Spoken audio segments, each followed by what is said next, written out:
Hey guys, I just wanted to give you a quick garage update. This is update number 2. The garage has been widened some, got permission from the builder. He verified that there's enough room to do that. And yesterday I discovered Sketchup. Well, I knew about it before, but I'd never used it, so taught myself how to use that a little bit to start mocking up the garage. So I just wanted to show you what I've come up with so far. So this is what I got for you that have never seen it before. It's a way that you can draw and model any 3D rendering. So I can move this around, put items in there. I found a bunch of pre-built items like an M4 and a Porsche Boxster, which was pretty awesome. And even the rotary lift had a model for that. So I can just drop all of those in here and I can rotate this around any axis and be able to check that out. So let me tell you what I've got so far in here. This is the Boxster, of course. Over here I have a pressure washer hose and a small pressure washer mounted to the wall. I've got a sink right here. I've got some tool chests, the red things over here on the right. This is a cabinet down here. The cabinet and the chest I already own, and there's going to be an air compressor in the corner, and I'll probably build like a little cabinet around that to keep it quiet.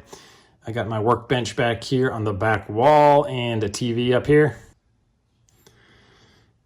And there will be a 9-foot wide opening here for the garage door. This little dotted gray strip down here is a French drain, so I can wash cars here and squeegee the water out there.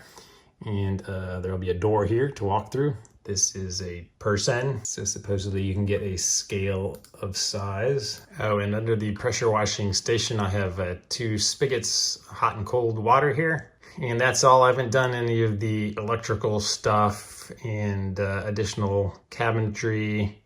And you can see it from the bottom. It's kind of cool.